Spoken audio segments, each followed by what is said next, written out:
good news stories don't raise funds. So when people see an elephant in a terrible position, and they then pretend that that's how all elephants are kept. People don't want to understand. They just think they know the answers. Elephants are extremely expensive to look after, not just food-wise, but vets and staff and cleaning and all the rest of that. Once COVID happened, we put ourselves into debt for about $2.5 million. We've had no help from them over the years. We have no donations, no financial support whatsoever. All we've had is really bureaucratic nonsense. We're given the choice all over again, I probably wouldn't do it. Today I'm speaking with Nigel Mason, the founder of Mason Elephant Park in Bali, a facility that has been both praised for rescuing endangered Sumatran elephants and criticized by some animal welfare groups. Our conversation is honest and at times uncomfortable, because Nigel has very strong views about how misinformation and activism can sometimes impact the conservation efforts, particularly when public pressures affects the financial sustainability of facilities that care for these animals.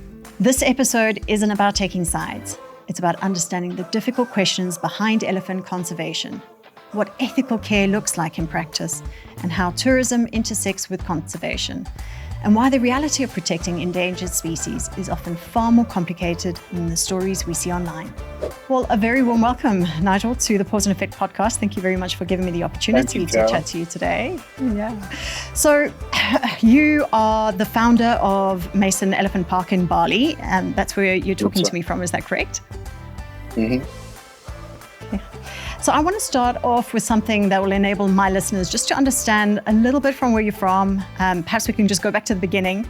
How did Mason Elephant Park actually come to start? And what problem were you trying to solve? Well, it happened right at the beginning of 1997. And my wife and I became aware of the fact that the Sumatran elephant, which is a totally different species of elephant, it's an Asian elephant, one of the three Asian elephants. There's the Sri Lankan elephant, and then the mainland elephant, which is India, Thailand, and right through to China. And then there's the Sumatran elephant, which is the smallest elephant and only found on the island of Sumatra.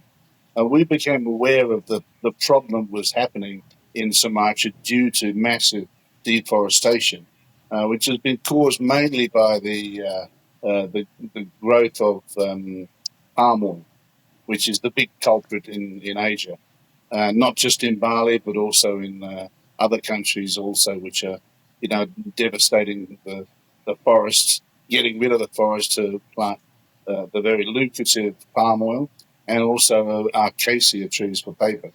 So what it meant is that the elephants were running out of habitat and were increasingly being isolated in small pockets of forest that was left, but was not large enough to sustain elephants to any degree. So after they sort of depleted the foliage in their own area, in whatever pocket it was, they were then having to move to another area, which meant going through cultivated land, either cultivated by the palm oil industry, the acacia industry, or often just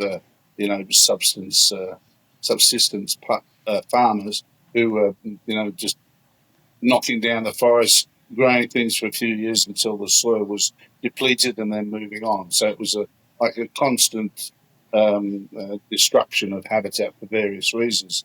Now, what had happened is the elephants were becoming a nuisance, according to the people, and they were being either shot, trapped in pits and killed, or poisoned with usually pineapples, which they would fill with strychnine. And they were dying a lot. There was a little bit of ivory poaching going on too, but not so much as in Africa, because unlike the African elephant, the Asian elephant, only the male had tusks. So the females are safe from that. But it's still going on from time to time, but nothing like it happens in Africa. So I went up to Sumatra to have a look and found this amazing problem, and found that the government were capturing these elephants and putting them into these what can only be described as concentration camps for elephants, where they were literally chained up 24 hours a day, very poor quality food, and not a lot of it. Not a lot of government support financially, and certainly the camps were working under terrible conditions without enough money to sort of really progress any better than they were. Poor water supply, often polluted, not a lot of food, and very little shade. A lot of them were just standing out in the middle of nowhere, in constant sun, which is not very good for a Sumatran elephant, because the Sumatran elephant is a jungle animal and doesn't like to be standing out in the sun for a long time. It doesn't help their health.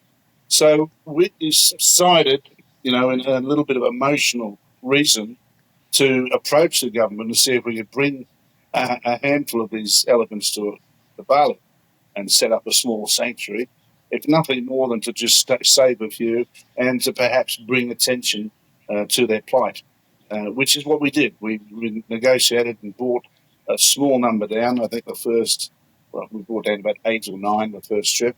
And then we repeated that twice. The last bunch being brought down, the last 10 being brought down in 2004, and that we did a documentary movie of that, which is called Operation Jumbo, which you can find online. Quite an interesting story, which shows you, what the situation was like and why we were bringing them, and how difficult it was. Over the years, we've really put a lot of time and effort, and a lot of our money into the park, which originally was just empty rice paddy. We've now turned that into a complete botanical gardens. It's very beautiful, not just for elephants. How large is it? It's about 4.5 hectares. Not huge, but as much as we get. I remember Bali's a small island, doesn't have any rainforest anymore anyway. And consequently, we were limited to the amount of land we've got. So we had to come up with something quite uniquely different to make sure that we could handle the elephants, which, of course, as you probably know, elephants are extremely destructive. And we had to try and develop a system which would be able to protect the elephants, keep them comfortable, feed them, and everything else. And, of course, we had to set up some kind of income stream to, when people came there, we offered them different things to come to the park so that we could keep the revenue flowing to feed the elephants, because I don't know if you know, but elephants are extremely expensive to look after, not just food-wise, but, vets and staff and cleaning and all the rest of that, which is quite hard. But we managed to do that quite successfully. However, over the years, we have had a number of problems. In the early 2000s, we had the Bali bomb incident, which was a huge thing here and it destroyed tourism for a year or two. And then we had a second bomb a couple of years later, which again damaged the island as far as tourism was concerned. Of course, worst of all, though, was the COVID epidemic, which here in Bali went on for almost 3 years. So we had no guests for almost 3 years, which financially devastated us. So we had to. I do have other companies, which is where the money initially came from and continues to come from when times are bad. I have a chocolate factory, a rafting company, and a few other companies like that. So that does help us along the way. But once COVID happened, all our companies were affected. So we had no cash reserves once they were gone. Our cash reserves lasted us about a year. And then for the next 2 years, we really struggled. And it was very, very difficult to raise the funds to keep the elephants fit and healthy. However, we managed to do it. We sold off some land and sold off some other assets and that. We sold our bus fleet and all those things to keep enough money going so that we could keep the elephants happy and healthy.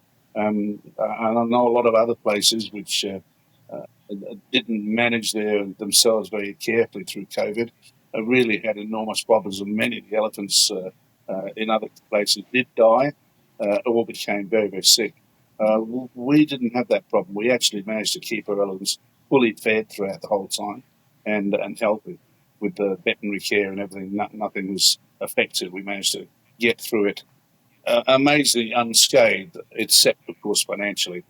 Financially, we put ourselves into debt for about $2.5 million over that period. But we're starting to come out of it now.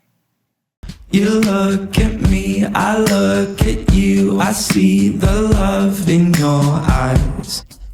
I'm lost in Health you can see, love you can feel. UltraPet, the science of love. So, were you always drawn to elephants? Was this something that was just a passion project that progressed? How did you end up in this situation that you felt so passionately? I'll be honest with you, I've been in Indonesia for 45 years. Originally, I was born in England. I spent 25 years in Australia and then came to Bali in 1980, and I lived here for 45 years. So I knew very little about elephants. In fact, I was probably 15 or 20 years on the island and didn't even know that there was a Sumatran elephant. I thought the elephants were from Asia and other places, but this is a unique species that I knew absolutely nothing about. And surprisingly, even Indonesians don't know a lot about their own flora and fauna. And consequently, a lot of people we talked to just didn't know about the elephants. And the Indonesian government, although they were running these camps, didn't really put any research that I could see into it very much at all. They seem to be completely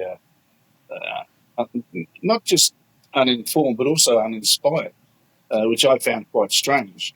Um, it's surprising. The only time they seem to be interested is, when something comes up controversially brought up by animal activists, and then suddenly they're suddenly all interested in pretending they're really interested. But quite honestly, we've had no help from them over the years. We have no donations, no financial support whatsoever.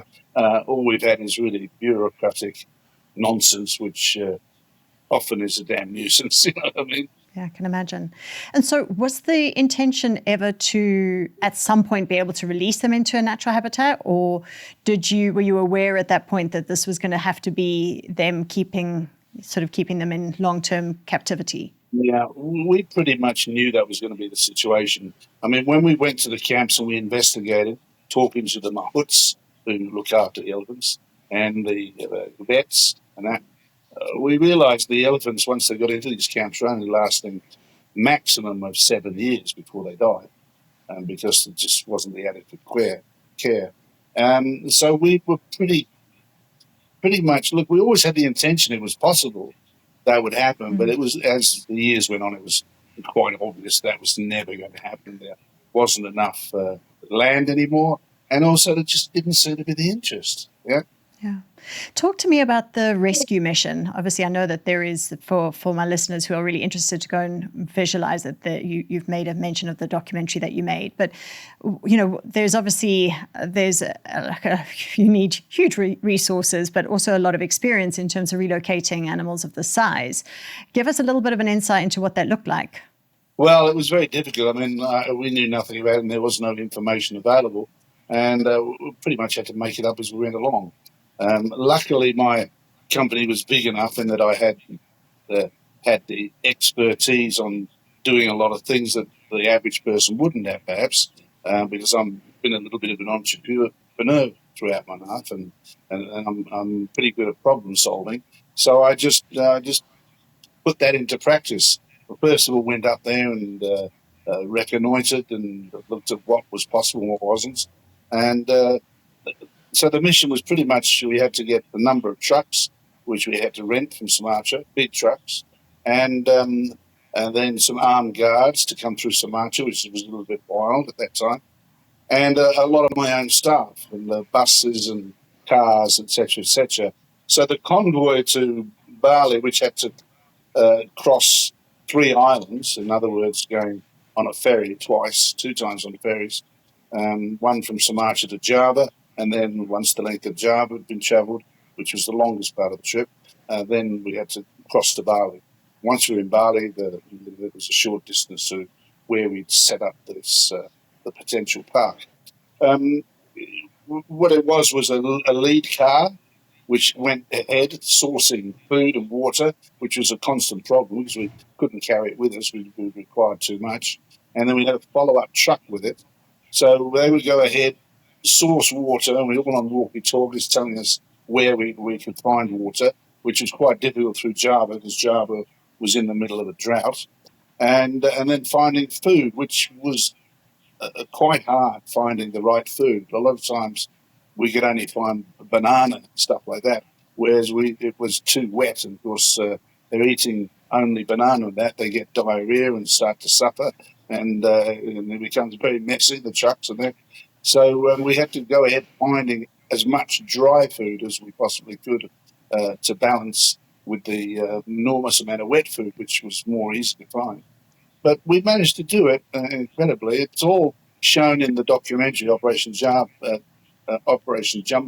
and it shows just how difficult it was for that to happen. We had a number of conflicts along the way with the drivers who were not very cooperative, and staff who were they were out of their depth. They didn't know what they were doing, and they were trying to learn as they went along. And tempers got flared a few times when we couldn't find water and then couldn't find food and that. But we managed to get through. And in actual fact, the documentary is a fascinating documentary and sort of points out the problems of doing something like this when you really don't know what you're doing and sort of almost making it up as you go along. But we managed to do it, and we got through successfully.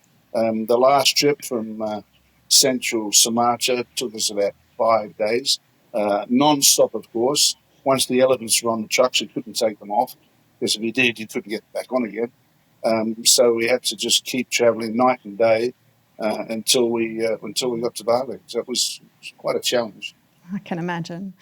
And when people hear the word conservation, they often imagine something quite romantic. What does it actually look like on a day-to-day basis, and sort of beyond the whole romantic idea? Well, if you come to our park, it fits that image because we've managed to create a lovely environment. The elephants are extremely happy, well looked after, well exercised and kept healthy. And it's a very nice environment we've created. I mean, it took time. We started off, as I say, with an empty rice field. So it did take us, 10 or 15 years before we started to get enough growth to create shade, and that which was paramount because it was quite hot. But the park is really beautiful. People love the elephants. They get to see them. They get to hand feed them and touch them and all the rest of that. So it actually is very nice. But the problem that we have is with animal activists who live on a different planet. They don't understand what the problems are with saving animals, and certainly don't understand that a lot of their theories are purely sort of emotional and rather than factual.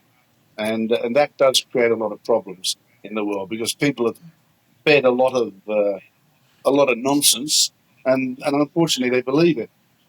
But you've got to understand what animal activists are about in many ways. They have to raise funds. The only way they can raise funds is with bad news stories. Good news stories don't raise funds.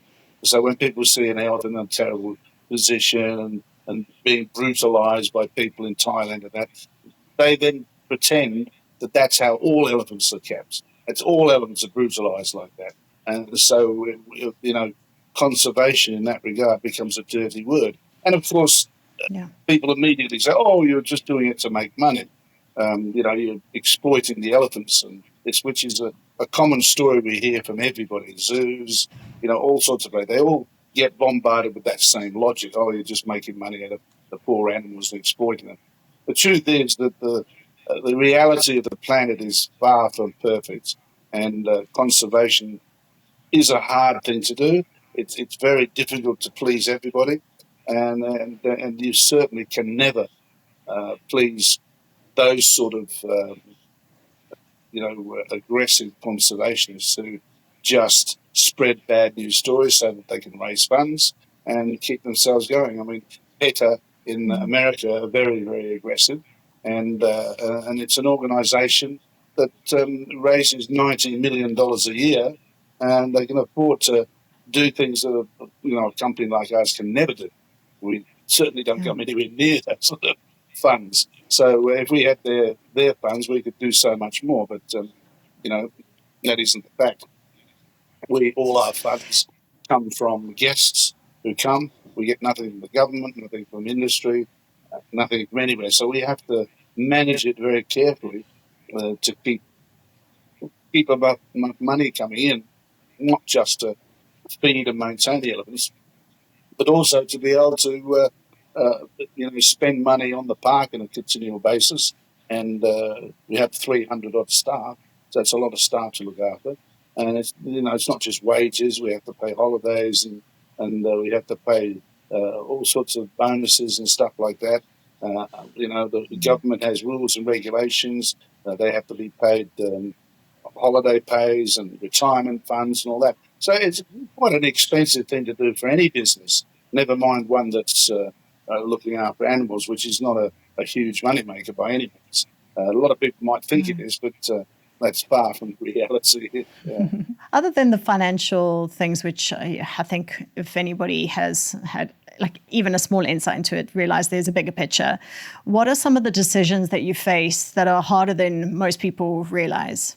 The hard thing is to cover the downtimes, such as COVID and bombs and other, things that come up from time to time. I mean, at the moment in Bali, with the war, the new war going on, a lot of tourists have now been blocked from Europe, so the numbers have dropped dramatically, and we're seeing, a massive downturn in tourism.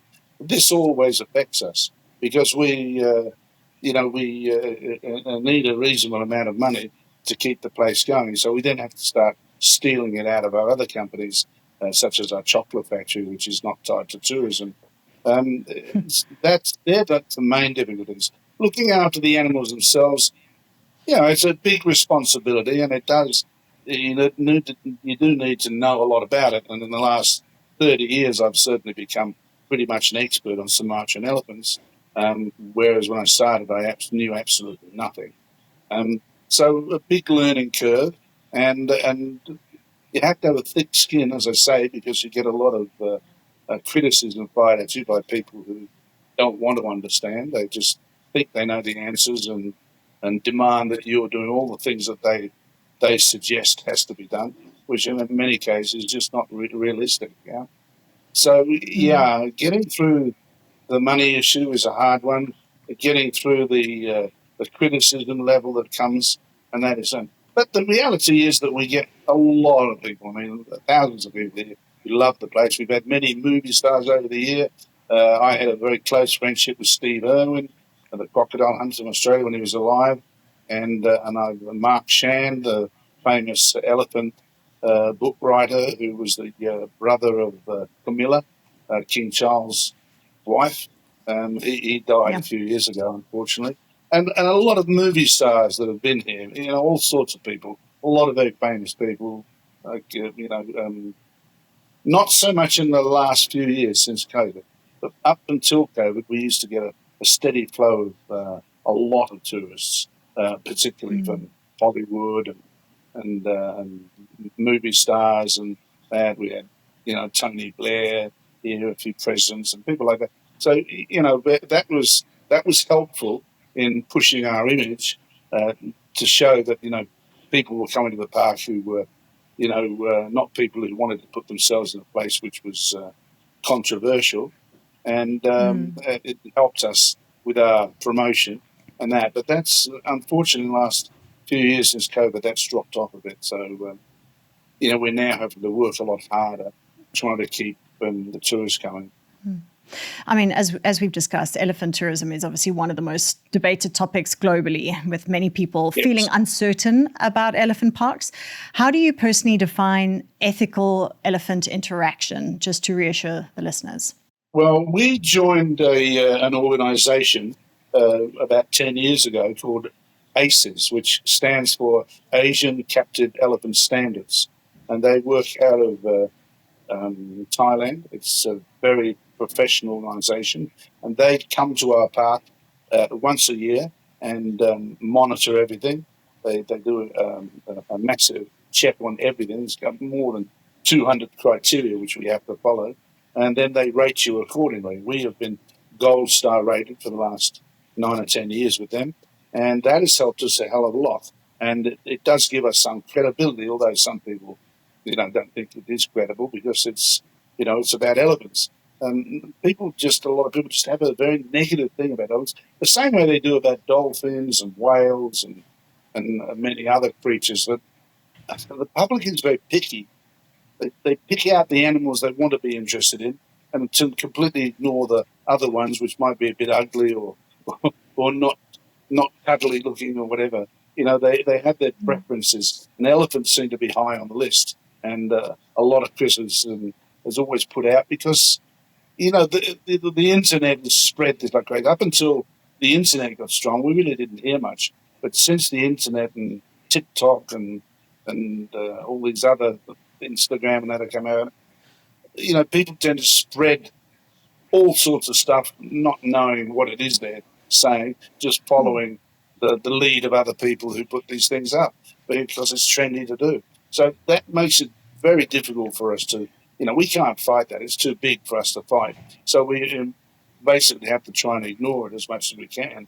But it does hurt when you put a lot of your life into this, 30 years of my life into these elephants, and I believe I've saved their life. They're all alive still.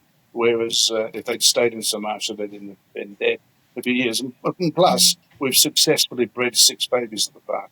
And elephants won't breed if they aren't happy. Oh, incredible. So I think we've done a pretty good job without, hurting the elephants or torturing them. We don't use any sort of brutality in training.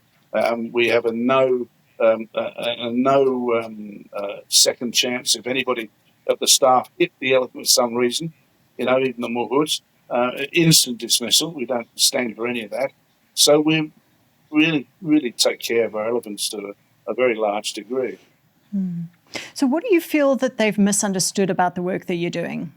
Oh, the misunderstanding is that people are fed a lot of nonsense by animal experts, especially places like PETA, which is one of the worst, in my opinion, WWF and that. They tend to pick out the things they want to, because as I said, if they don't create bad news stories, they won't get donations. And their operating standards are far, far better than mine. These people are, giving themselves very, very large wages, often hundreds of thousands a year. They're traveling first class all over the world, staying in 5-star hotels, and they need a lot of money to keep up the lifestyle that these animal activist groups do. I mean, you look at some of the things they do, boats that they have on the water chasing whalers and people like that. I mean, millions of dollars they use every year. And consequently, it's in their interest to keep bad news stories going. That's where they make their money from. Without the bad news stories, no one will take any notice of them. And so they continuously want to. And a lot of these stories are just rehashed year after year after year. I mean, Peter has been telling the same elephant nonsense for the last 40 years, to my knowledge. So, then you begin to wonder, do they ever move on? Do they ever realise that things have changed? What was around 30 years ago certainly isn't the situation 30 years later. Things have changed. Standards have changed. We've learned a lot more. And there are groups like ACES who have jumped up to make sure that standards are kept and that a lot of knowledge is out now, a lot of scientific knowledge that we didn't have 20 years ago. The knowledge that we have now about raising elephants and how to keep them, very, very different to 20 or 30 years ago. We now know scientifically that certain things that they still criticise are actually wrong. The things they're saying are not right. They haven't upgraded their knowledge. They're just repeating the same story over and over again. I mean, Peter is still showing the same bit of elephant torture that was taken 30 years ago in Thailand. Certainly has nothing to do with us in Indonesia, but it also has nothing to do with Thailand anymore, because Thailand has moved on and upgraded its elephant care dramatically. That brings me to ask, I mean, historically, elephant rides were something that you offered at your park, but with Indonesia banning these rides, how has that changed your model and your approach? Well, it's obviously financially affected us quite greatly because, even ACES and places like that, they actually, and the universities who've done a study on this, have categorically said that elephant rides certainly do not hurt elephants in any way. They don't harm the elephant. They're not brutalized or to do it. The elephants actually accept it as normal, and actually it gives them an enormous amount of exercise, which not only exercises their muscles but also helps their digestive system, their tendons, their bones density, and all the other things that we get if we go to a gym. They need the same exercise. So if you don't exercise the elephants, it's very hard for them to stay active and healthy, particularly because feet are the biggest problem with all pachyderms. And once their feet go and they're down, that's it. They have to be euthanized. We've never had that problem because we've been very careful to monitor it and do all the right things to keep them healthy, and particularly their feet. So it has affected us dramatically, although we are in the middle of adapting the park at the moment to do some dramatic changes, because we found that the elephants are starting to react the same way they did throughout COVID, where they all seem to go into a strange sort of depression, which took us some time to snap them out of once COVID was over. It's like they have they have their own lifestyle they get used to, and you start taking that away from them. And the elephant gets not only bored because they're an intelligent animal, but also they don't know what's going on, and walking the elephants certainly helps them interact with each other, and they enjoy it. They're not. Science has now proven through Chiang Mai University and also in America they've done studies too, which says that elephants that are ridden are actually healthier and less stressed than elephants that have just stood around in a camp doing nothing. And So are elephants ever restrained or chained? And if so, what are the circumstances where that happens? we do chain them at night. We have to, and there's a very good reason for that.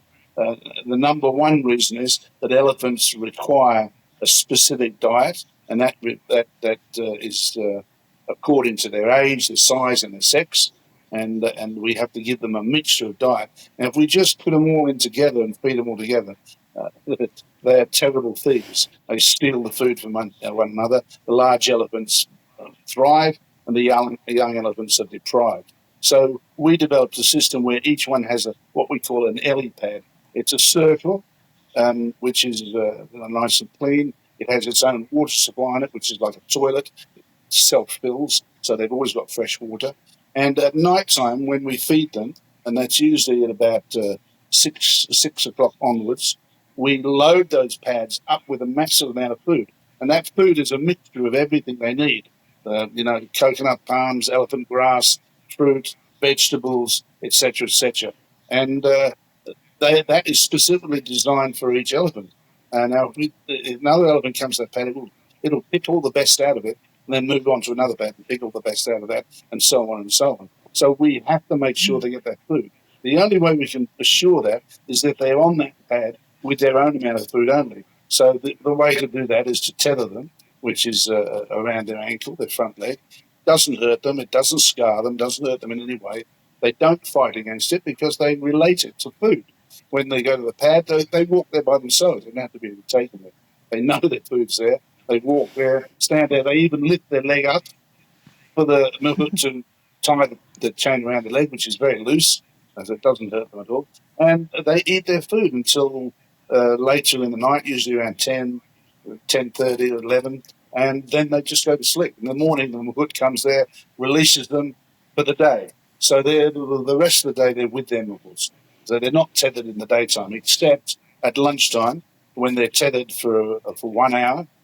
So they are given their lunch, which is a fairly substantial amount, and also their mahout can go for lunch as well. That's the tenor. So these stories about them being chained up all day in the hot sun are it's just fantasy. It doesn't happen at all. Yeah. Certainly not at our camp anyway. I mean, I don't know what happens at other camps in other countries, but I can assure you that never happened at our camp. We are very careful to make sure the elephants are allowed to move around in the day with their mahouts and go through the number of things that they do. They like to go to the lakes, they swim, they play, they throw dirt and mud at themselves. They used to go on rides. Now we have to walk them So they still have to be ridden by the Mahouts, because we can't suddenly stop giving them exercise. Because in the wild, an elephant would walk 20 or 30 kilometres a day. Certainly, we don't work on walking that much here, because we couldn't. It's impossible. But we do try to walk them as much as 6 or 8 kilometres a day, so they're getting enough exercise for their bodies, particularly for their digestive system. Because if their digestive system fails, which it often does, they have a very, very bad digestive system. It's literally in one end and out the other end.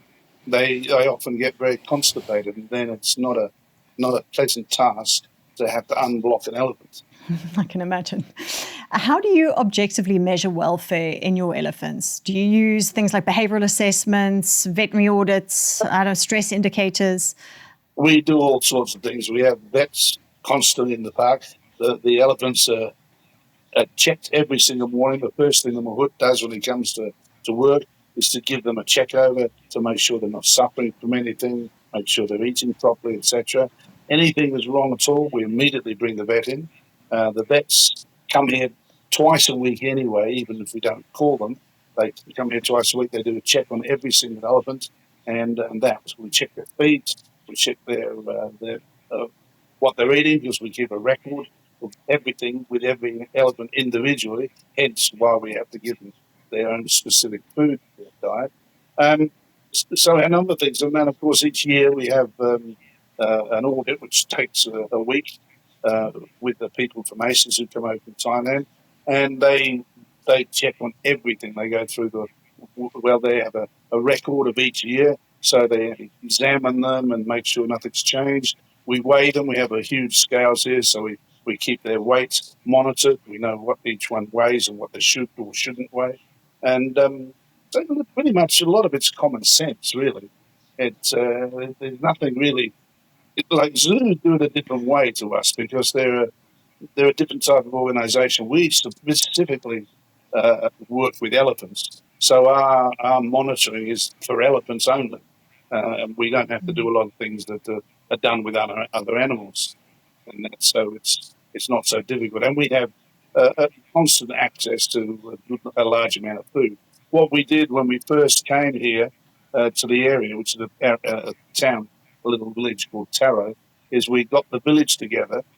We employ about 95% of the village people, which means that the village is very much involved in the park and relies very much on the park too for their income. And we help the village out with religious ceremonies and things like that. And they also have a white cow herd in this village, which we help them to maintain. So we work with them. We've got the religious part of the village, which is called the adat, and the village part of the village, which is called the Banjar, and we set up two groups with them to get the food for us. So rather than us going out and buy it ourselves, we gave that job to them so that they could earn a good income out of it.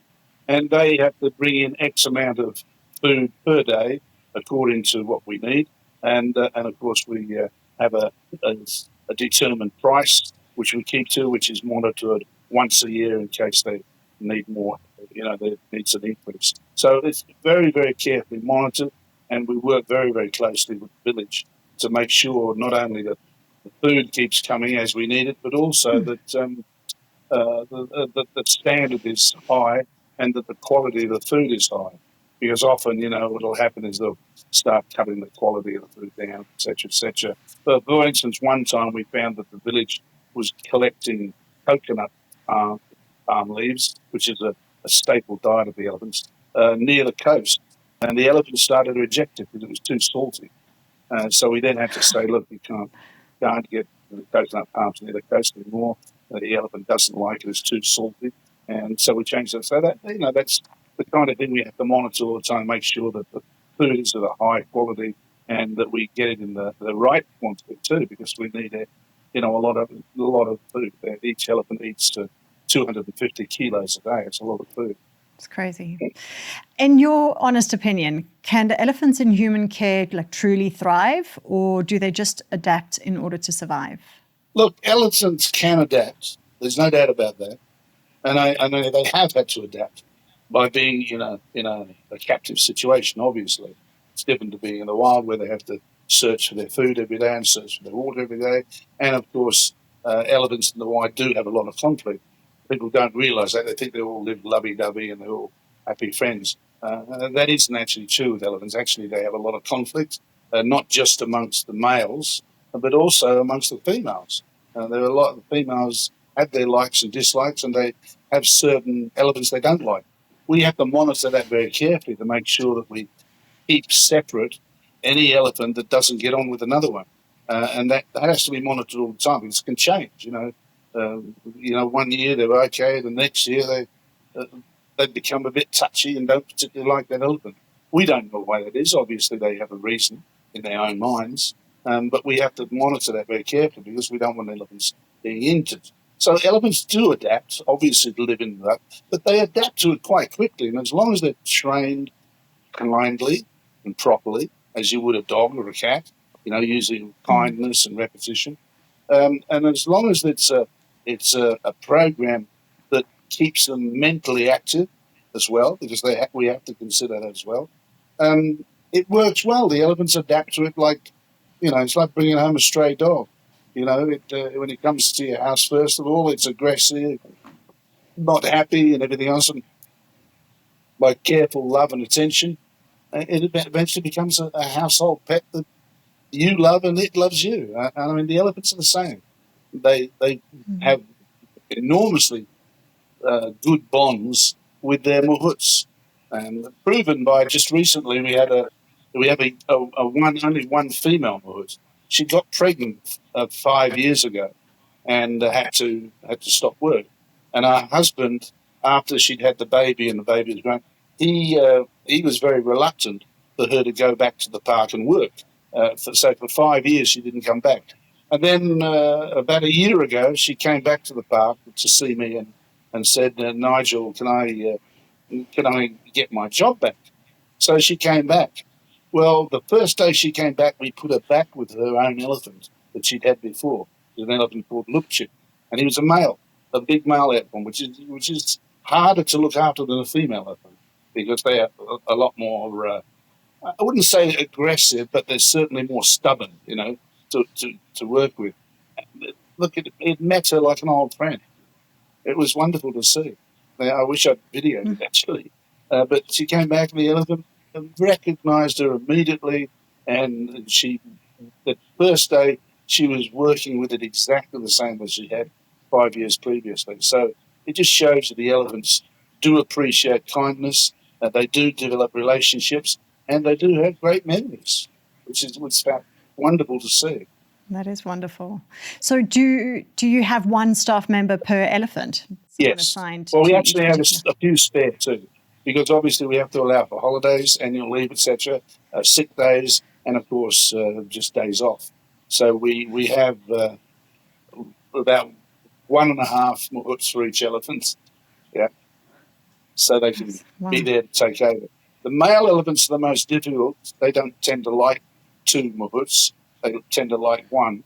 So when we have days off for the male elephants, we have to use the best trained staff, the ones that are not scared, because sometimes people are a bit scared of the male elephant because he's so big, and they do tend to be a little bit more stubborn sometimes in what they're doing.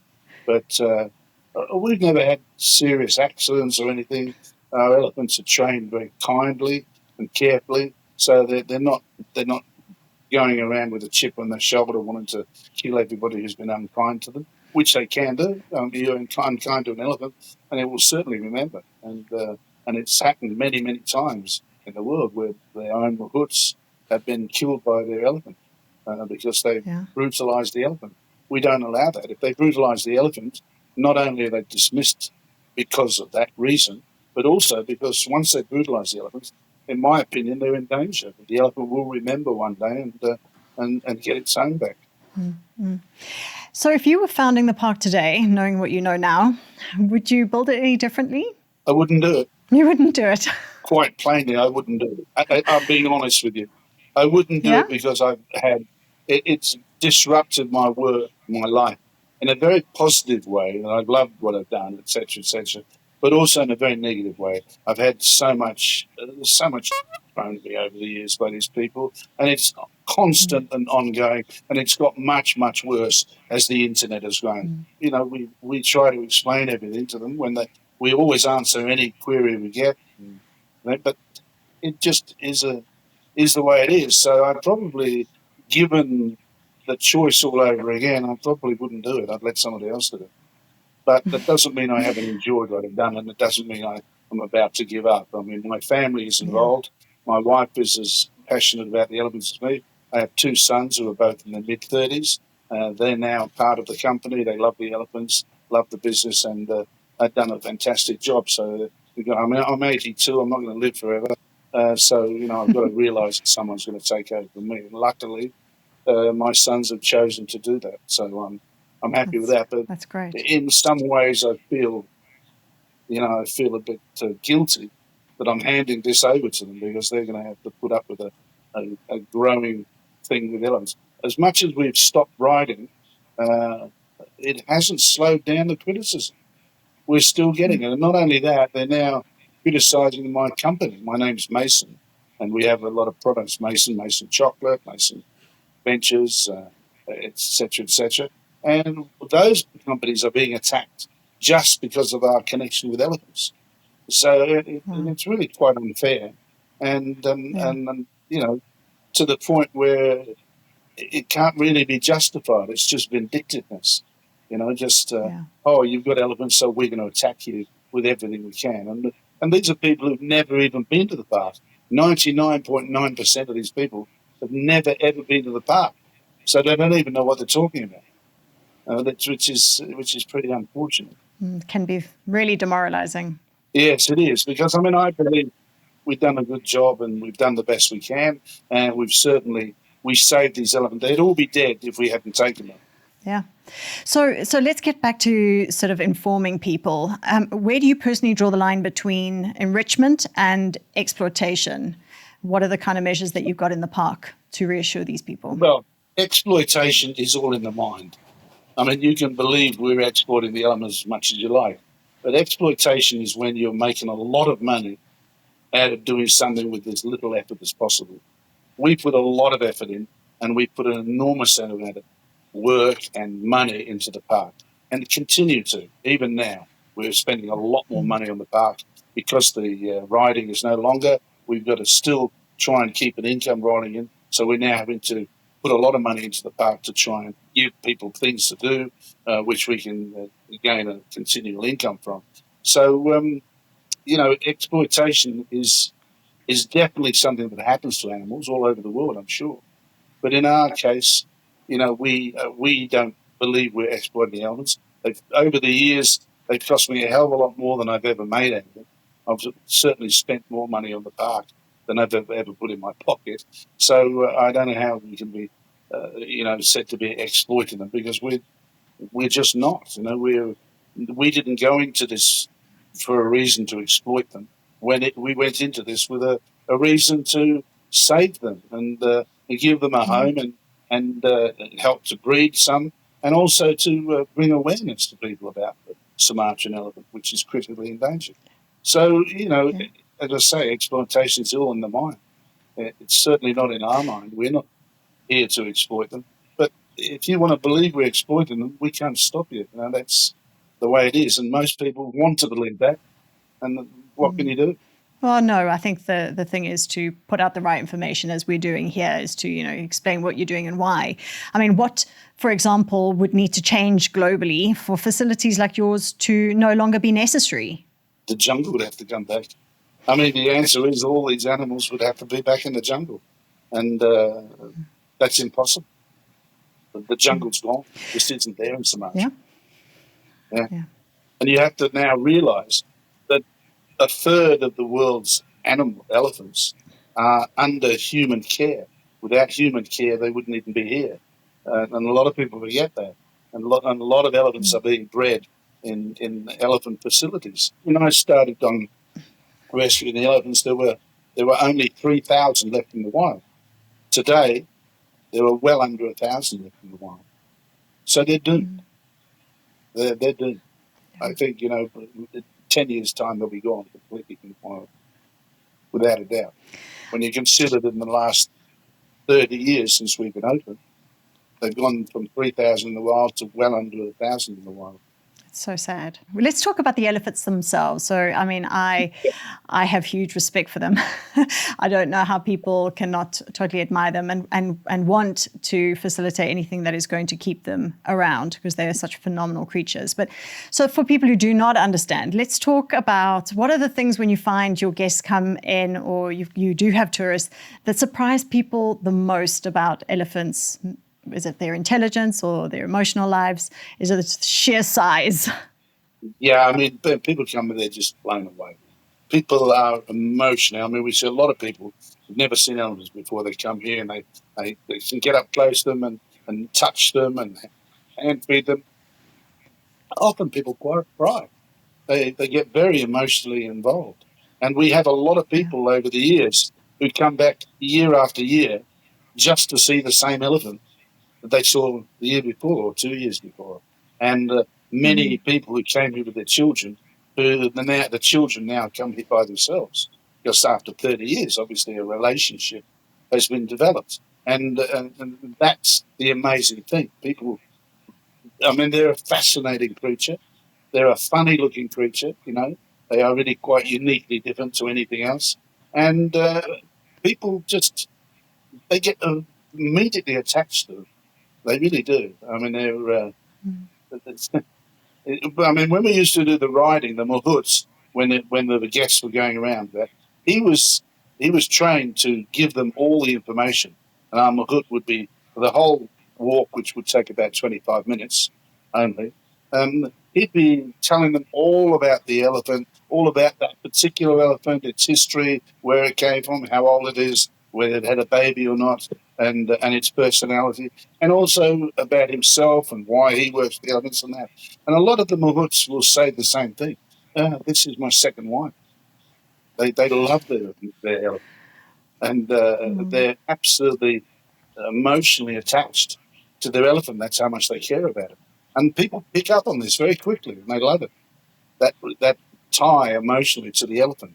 It's going to be a little bit more hard for us to be able to show that now, seeing that people won't be on the elephant with the mahout anymore, and we're going to have to. We're now trying to develop ways we can still do that without doing the riding. And yeah, I'm racking my brains at the moment, and I'm up at the park every day trying to develop new things to do that without upsetting the elephant, and still keeping in mind what our mission was in the first place. That is to save the elephants, to introduce people to them, to educate people about them, and to show people what a beautiful animal they are. And I mean, in the future, it may well be in Sumatra, in not Indonesia anyway, that there'll be nowhere to see the elephant except in a place like ours or in a zoo. There won't be any other way, because they'll be gone from the wild, for sure.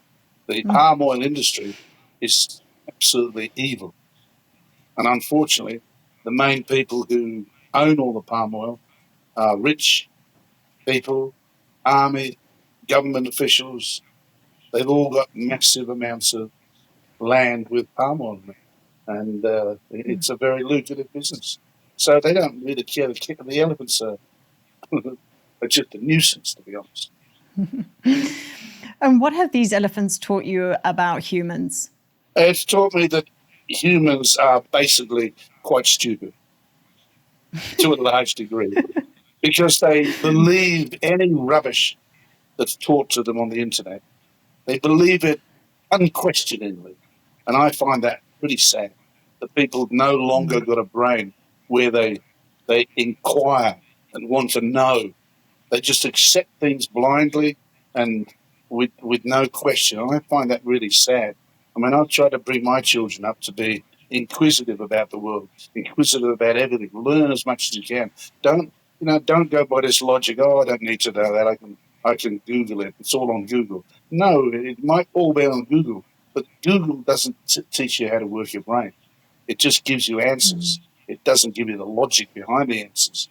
And that's what I think is more important than anything. So it's taught me that people can be either very, very kind and gentle, and or they can be extremely stupid and ignorant, and that's the sad thing about it.